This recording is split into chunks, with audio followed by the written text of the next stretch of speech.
All right guys, what's up? We got the M2 track car back on the lift today. Last thing you saw us do were these paint match reflector, paint match tow hook covers and tow hooks. We got the M2 today on the lift for these front brake pads. They're almost completely smoked. These front rotors are getting a pretty good groove in them, and honestly, they're feeling a little bit warped at really high speed braking. I could probably throw another set of pads on them since they aren't cracking or anything yet. But since these pads are super expensive, I kind of want the most optimal performance out of them. So we're gonna go ahead and pull all the wheels off and put new front rotors on it. The back rotors are gonna stay. We already put some track pads on the rear of this car. They're still doing good. They're good for another couple track days. Right here we have these RSL RS29s. We got the RSL ones on the rear. We did go ahead and order some ECS braided steel brake lines. Since we drive this car hard, might as well upgrade it and increase the brake pedal feel on track, although it does feel great as it is. And even with the stock front pads for 3 track days now, we've been doing really, really well. Today, right now, what we're working on is getting these front RS29 pads in, these braided steel brake lines, front and rears, with obviously a brake bleed and some more Motul RBS 660, which you've seen in other videos. And then we have these brand new rotors.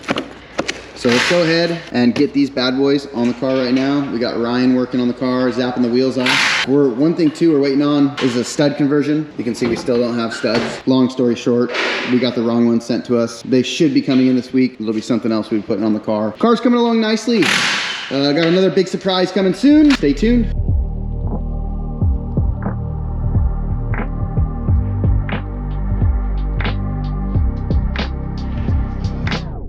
So the whole edge of this pad was literally breaking down from the heat. These are just OEM like Techstar, or actually they're physically actually like the factory M pad, but it's made by Techstar, just like an OEM pad. Look at how hard this pad is. Like you can hardly break that edge down.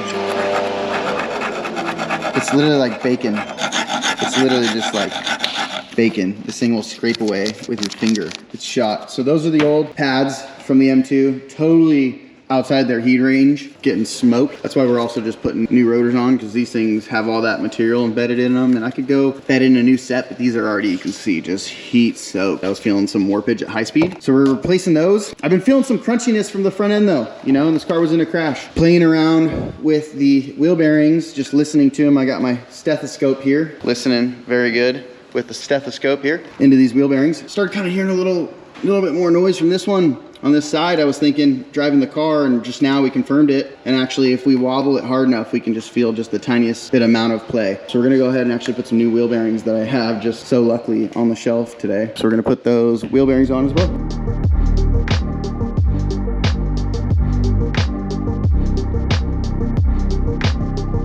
The wheel bearings, pads, and brake lines and rotors laid out here. You can see the RS29s here again. Factory BMW wheel bearings. We'll link the parts down below. We got these braided steel brake lines, brand new hardware for the wheel bearings, another wheel bearing here, and some fresh VNE front rotors, left and right. You can see the pattern is going different ways. We've already removed the old wheel bearings from the car. Super easy, 4 bolts, T60. You got a T30 holding in the ABS sensor. Obviously rotor has to come off and caliper. Both sides are off, all bolts. We've got everything stripped down. We're about to bolt. We're gonna clean these hub bores up a little bit with some card cleaner and maybe a little wire wheel. We're gonna go ahead and put the new hubs on and put the car back together. Got the hardware for the brakes there. You can see the T60 in the background that we used. Nice long T60s. Car is almost there. So we got to do that. And then the brake lines as well. We're going to be replacing the brake lines all the way around the car. We already have, like I said before, similar pads. And as you can see, these rotors are not nearly as chafed. I don't know if you guys can see that. And just had a little bit of warping. It actually really could have been that wheel bearing, but we're going to go ahead and change them out now. And we'll probably keep those for backup.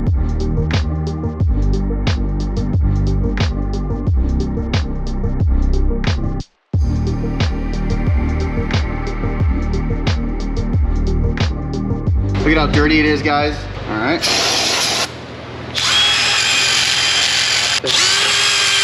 Already pretty clean. Hit it again. We'll go ahead and finish these up and put the wheel bearings in.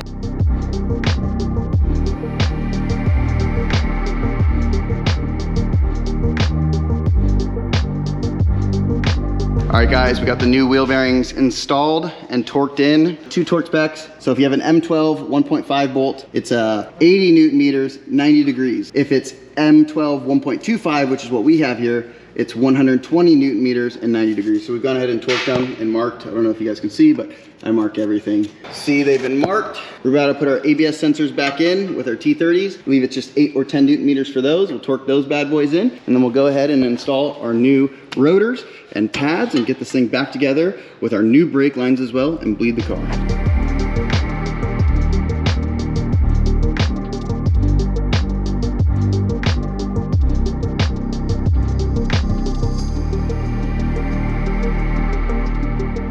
So we're pulling the brake line. You can see it dripping right here. Just want to give you a quick look at what the factory line looks like. Just a regular rubber line.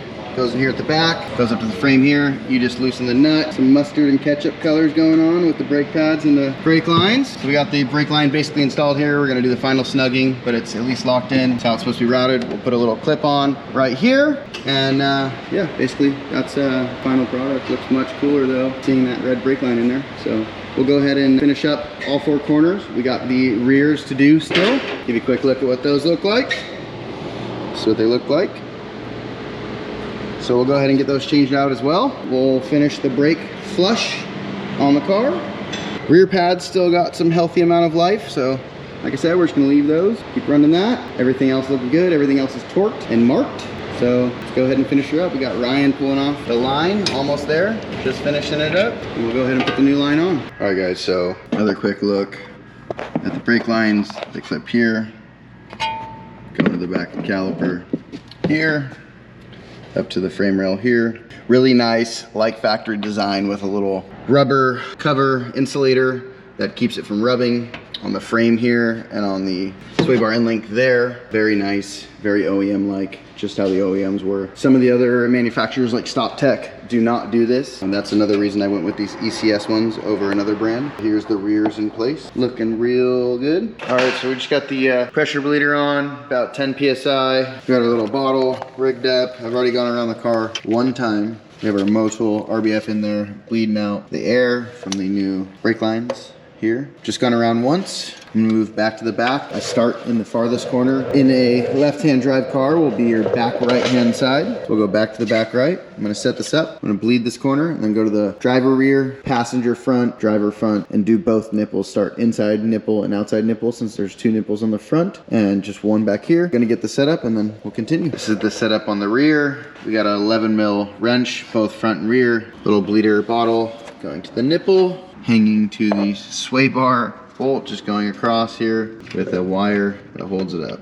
Super easy. Bled this corner already. Gonna go to the driver. All right guys, everything is done. I've sprayed down all the nipples and everything with brake cleaner. Pretty much for right now, that's everything we're gonna do. I was mocking up the little side skirt extension that I have on my car. I don't know, I paid for them. I have them laying around. It's literally like $1,000 just wasted. I could return them, but BMW hates when I do that, so. I may just throw them on, give the car a little bit more, whatever you call it, style or aero. Still not sure what we're gonna do with the front lip. Not sure if I'm gonna do anything ever at all, just because the car already scrapes getting onto the lift or onto the trailer. So I definitely wanna keep it easy to work on. So yeah, we'll see. This thing is getting pretty beat up, as you can tell. So, I mean, I could only imagine a lip is just gonna get destroyed really quickly. Just give you guys a quick peek what it looks like with it. Really doubt it adds any downforce, but it is plastic riveted, glued, and like some plastic screws to the body. So it's pretty well adhered to the car. Definitely gonna scoop a little bit of air. Who knows, may help channel some air around the car, may not. I'd love to get this thing in a wind tunnel, see what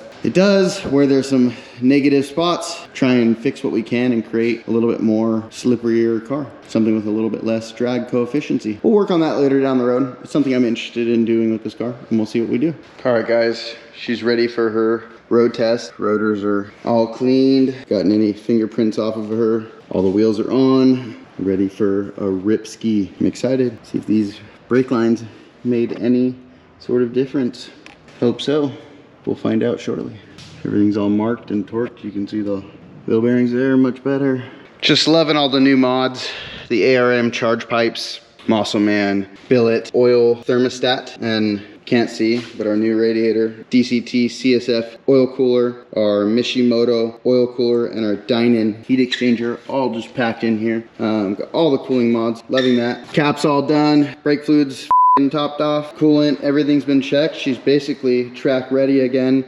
We do have a couple surprises, like I'm gonna throw those carbon pieces on, just make her a little bit more stylish. And we do have one more piece before the next track day that I have to do. The car's at the point where I could keep driving it the way it is. It's perfect. I feel like I'm hurting the car almost. We're gonna do something. Stay tuned. We'll see you guys in the next video. Peace out.